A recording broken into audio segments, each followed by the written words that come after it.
എന്താ പറയുക, എല്ലാ ജോലികളും ഒന്ന് ഒതുക്കി സെറ്റാവാൻ ഇന്ന് കരുതി. വൈകുന്നേരം തുണിയൊക്കെ ഒന്ന് നനച്ചൊക്കെ ഇട്ടിരിക്കുന്നു. അപ്പോൾ അതെല്ലാം തിരക്കി വെക്കുന്ന ഒരു തത്രപ്പാടിലായിരുന്നു. അപ്പോൾ ഞാൻ വിചാരിച്ചു എന്തായാലും കുറച്ച് ദിവസമായി വീഡിയോസൊക്കെ ഇട്ടിട്ട്. അതെന്താണെന്ന് വെച്ച് കഴിഞ്ഞാൽ പ്രത്യേകിച്ച് കാരണങ്ങളൊന്നും ഇല്ല, എന്തോ വീഡിയോസൊന്നും ഇടാനായിട്ട് എഡിറ്റ് ചെയ്യാനായിട്ട് ഒന്നും തോന്നിയില്ല. അപ്പോൾ ഇന്നെന്തായാലും വീഡിയോസ് എടുക്കാമെന്ന് ഞാൻ വെച്ചു. എന്താണ് ഞാൻ വീഡിയോസ് ചെയ്യുന്നത് എന്തിനാണെന്ന് വെച്ചാൽ എനിക്കറിയാലോ, എനിക്ക് കൂടുതൽ കാര്യങ്ങൾ ഇതിലൂടെ സംസാരിക്കാൻ വേണ്ടിയിട്ട് മാത്രമാണ് കേട്ടോ. എന്താ പറയുക, ഇന്ന് എൻ്റെ മനസ്സിൽ എന്തോ ഒരു സ്ട്രൈക്ക് ചെയ്തൊരു കാര്യത്തെക്കുറിച്ചാണ് ഇന്ന് പറയുന്നത്. എന്ന് വെച്ചാൽ ഞാൻ എൻ്റെ ലൈഫിൽ ഇപ്പം ഏറ്റവും മോസ്റ്റ് ഓഫ് ഞാൻ എന്തോ ഒരു പൊസിഷനിൽ എത്തിയെന്നൊന്നുമല്ല ഞാൻ പറയുന്നത്. അതിലുപരി എനിക്ക് എന്തൊക്കെയോ എൻ്റെ ലൈഫിൽ നല്ല സന്തോഷമുള്ള കാര്യങ്ങൾ നടക്കുന്നിട്ടുണ്ട് ഈ ഒരു ടൈമിലൊക്കെ. ഈ ഒരു ടൈമിൽ അതിലൂടെയായിരുന്നു ഞാൻ കടന്നു പോയിക്കൊണ്ടിരിക്കുന്നത്. അതിനകത്ത് ഡിഫിക്കൽട്ടീസ് ഉണ്ടാകുമ്പോഴും എൻ്റെ ഒരു ഇതെന്ന് പറഞ്ഞാൽ ഞാനതൊക്കെ ഡിഫിക്കൽട്ടീസൊക്കെ കുറേ എന്താ പറയുക, ഈ തരണം ചെയ്ത് വന്നു എന്നൊക്കെ പറയില്ലേ, അതുപോലെയാണ്. സത്യം പറഞ്ഞാൽ ഞാൻ ഇതേവരെ ഈ ചാനൽ പറഞ്ഞിട്ടില്ല ഞാൻ എന്ത് കോഴ്സാണ് എടുത്തതെന്ന് പോലും. ബിക്കോസ് അത് കംപ്ലീറ്റ് ചെയ്തിട്ട് പറയുമ്പോൾ എനിക്ക് തന്നെ എന്നോടൊരു അഭിമാനം തോന്നുകയാണ്. ഞാൻ ശരിക്കും പറയാലോ, ഞാനൊരു 9th വരെ ഞാൻ ഒന്നും പഠിക്കില്ലായിരുന്നു കേട്ടോ. എന്നെക്കൊണ്ട് എൻ്റെ അമ്മയ്ക്ക് ഒരുപാട് ബുദ്ധിമുട്ടുകൾ ഉണ്ടായിട്ടുണ്ട്. കാരണം 9th വരെ പഠിക്കത്തേ ഇല്ലായിരുന്നു.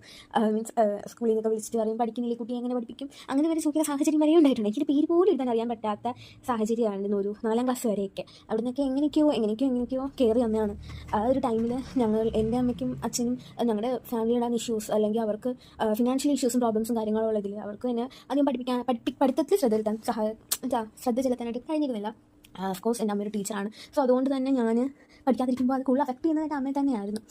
ഇന്ന് ഞാൻ എന്താണ് ഇങ്ങനെ പറയാൻ കാരണം എന്ന് വെച്ച് കഴിഞ്ഞാൽ, നമ്മൾ പേരൻസ് എന്ന് വെച്ചാൽ ഈ പേരൻസ് ഇല്ലേ. അപ്പം എനിക്കിപ്പോൾ ഒരു 22 years കഴിയാറായി. അപ്പോൾ എൻ്റെ ഇതിൽ വെച്ചിട്ട് എൻ്റെ ഒരു ആസ്പെക്ട്സിൽ ഞാൻ പറയുകയാണെങ്കിൽ എന്തൊക്കെയോ ഞാൻ നേടിയ ഒരു ഫീലാണ് എനിക്കിപ്പോൾ. കാരണം എന്താണെന്ന് വെച്ചാൽ, എന്താ ഞാൻ അങ്ങനെ പറയുന്നതെന്ന് വെച്ച് കഴിഞ്ഞാൽ, എന്തൊക്കെയോ എന്താ പറയുക, നമ്മളെപ്പോഴും ഒരിക്കലും കുട്ടികളെ നമ്മൾ അങ്ങ് താഴ്ത്തിയില്ല കേട്ടോ. അതിൻ്റെ ആ ഒരു ടൈമിൽ എൻ്റെ അമ്മയ്ക്ക് ഒരുപാട് എന്നെക്കൊണ്ട് ബുദ്ധിമുട്ടുകൾ പഠിത്തത്തിലുണ്ടായപ്പോഴും എൻ്റെ അമ്മ എൻ്റെ കൂടെ നിന്നിട്ടുണ്ട്. അപ്പോൾ ഇന്നത്തെ കാലത്ത് ഞാൻ കണ്ടുവരുന്നതാണ്. അമ്മ ഒരു ടീച്ചർ ആയതുകൊണ്ട് തന്നെ അമ്മ കണ്ടുവരുന്ന ഒന്നാണ്. അമ്മയുടെ അമ്മ പഠിപ്പിക്കുമ്പോൾ അമ്മ ഇങ്ങനെ വരുന്നു വന്ന് പറയും, അടുത്ത് പഠിക്കുന്നില്ല അങ്ങനെ ഇങ്ങനെ പറയുമ്പോൾ അമ്മ പിന്നെ അവരോട് പറഞ്ഞു കൊടുക്കുന്ന ഒരു എക്സാമ്പിളാണ് ഞാൻ. അപ്പം ഞാൻ പഠിക്കത്തില്ല, ഞാൻ എങ്ങനെ 10ാം ക്ലാസ് പാസ്സാകും എന്നൊക്കെ വരെ. ഇപ്പം അമ്മയുടെ ടീച്ചറായിട്ട് തന്നെ അമ്മയുടെ കൊളീഗ്സ്, അതുപോലെ നമ്മുടെ ഫാമിലി, അങ്ങനെ എല്ലാവരും നമുക്കൊരു പ്രഷർ തരിക.